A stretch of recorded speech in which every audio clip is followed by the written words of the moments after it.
makanya orang yang nggak pernah di pemerintahan itu nggak usah banyak omong. Ngomong kritik gampang aja, lu masuk di dalam baru tahu lu. Jadi ingin saya sampaikan, nggak usah banyak ngomong lah. Dia pikir gampang emang. Kalau dia pernah menjabat di pemerintahan dulu, kita tanya apa yang kau buat selama kau menjabat itu.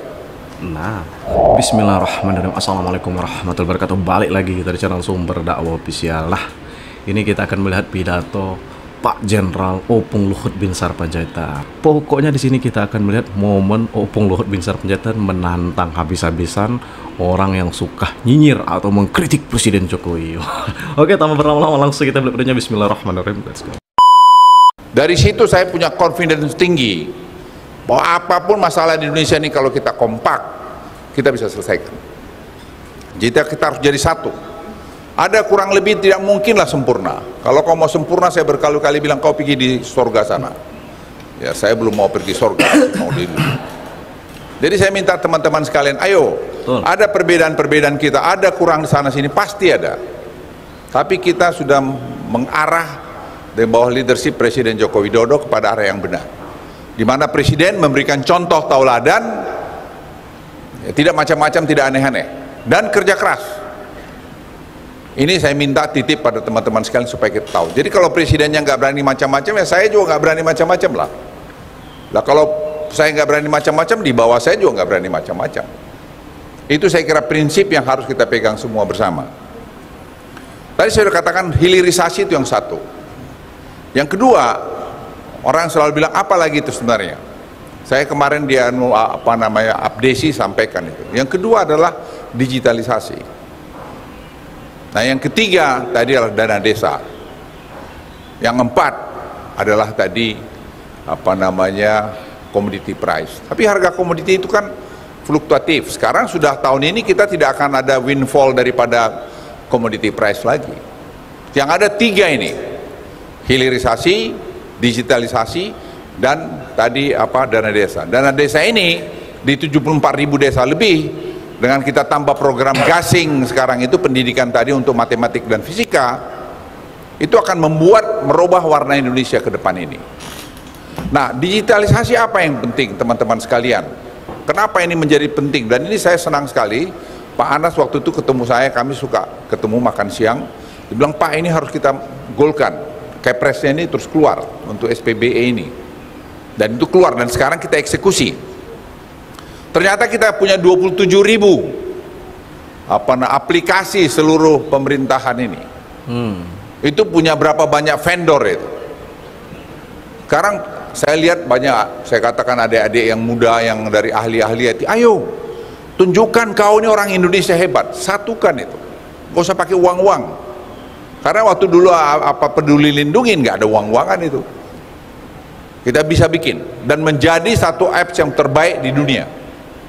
Itu orang Indonesia, dan itu anak-anak muda Indonesia. Nah, saya juga percaya di antara Anda sekalian itu bisa melakukan itu.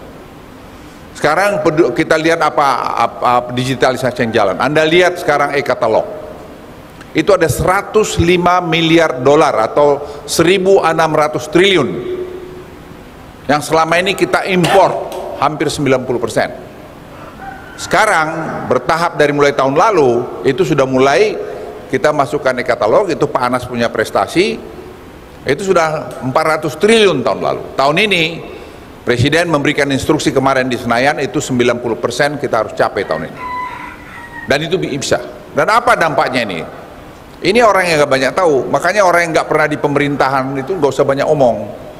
Tidak gampang mengerjakan. Anda kan sudah merasakan sebagai bupati sama gubernur, ngomong kritik gampang aja, lu masuk di dalam baru tahu lu.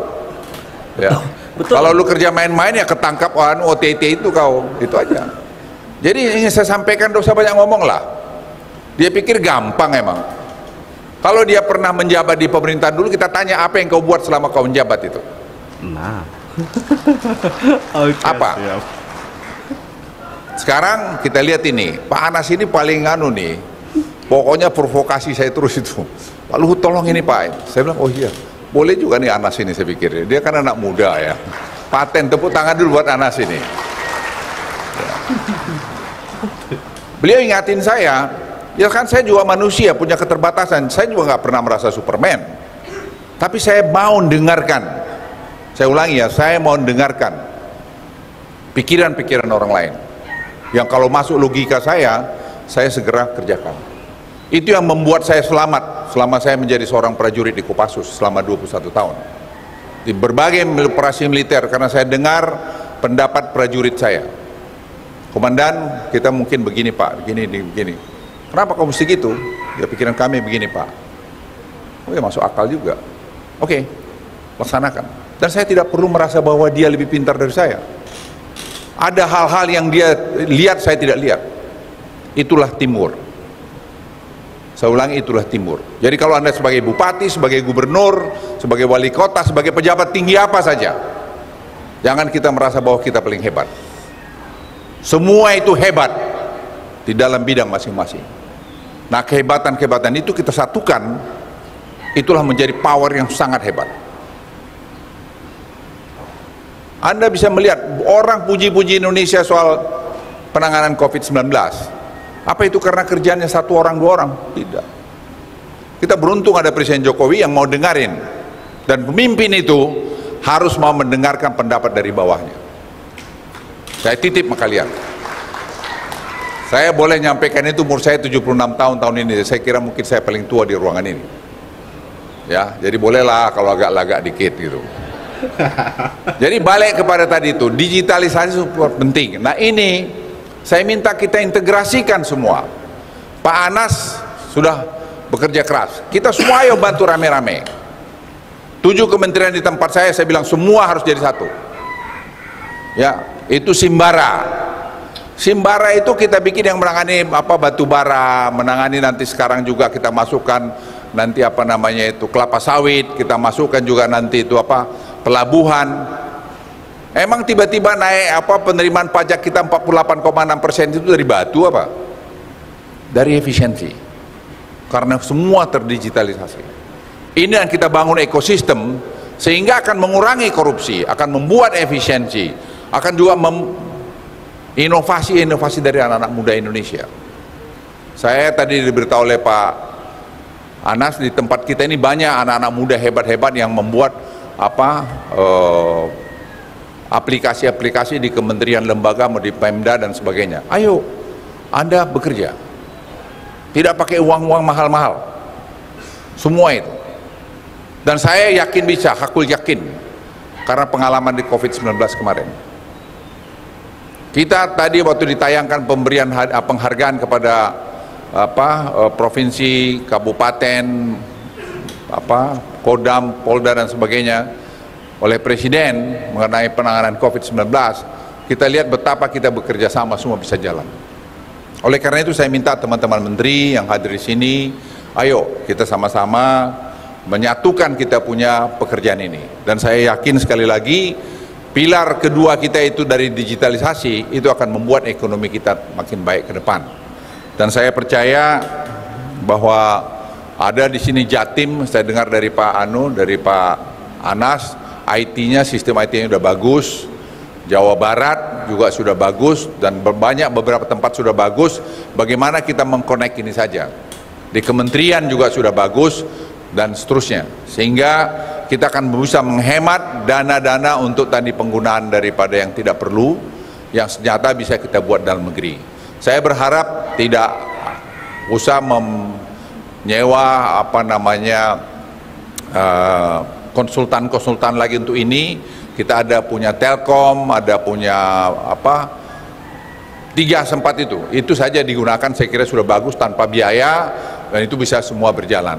Sekali lagi, ayo kita bersama-sama bekerja, dan saya ngajak teman-teman sekalian, semua pejabat yang ada di sini, kita yang ngatur bangsa ini. Kita dalam ruangan ini, kalau digitalisasi kita bikin baik, kita akan menghemat banyak sekali tempat-tempat yang harus dihemat dalam negeri ini. Dan saya percaya itu bisa kita lakukan. Dan sekali lagi saya mengajak kita semua, jangan pernah kita mau bangsa ini dilecehkan negara lain. Kita harus bangga menjadi bangsa Indonesia, kita harus bangga melihat bahwa Indonesia adalah bangsa besar. Sekian, terima kasih. Wassalamualaikum warahmatullahi wabarakatuh. Nah ini kalau Pak Luhut, kalau beliau ini kalau opung pidato, waduh, pokoknya bawaannya Nuansa militer katakan dibawanya kan itu kalau Opung Luhut bin Sarpanjaitan kalau pidato. Jadi nggak mencela-mencele. Kalau iya, kalau tidak. Jadi untuk yang suka nyinyir, sudahlah. Kalau seperti ini terus ya tertinggal gitu. Lama-lama kita akan tertinggal dengan negara-negara maju lain. Jadi kuncinya kata beliau hanya satu. Jadi persatuan, kompak, dan gotong royong. Kerjasama, saling merangkul itu, waduh. Itu memang Pak Prabowo Subianto keren. Dah saya akhiri, pokoknya tetap jaga persatuan Indonesia. Jangan mau kita terpecah belah, jangan mau kita diadu domba. NKRI harga mati. Saya akhiri, wabillahi taufiq wal hidayah. Wassalamualaikum warahmatullahi wabarakatuh.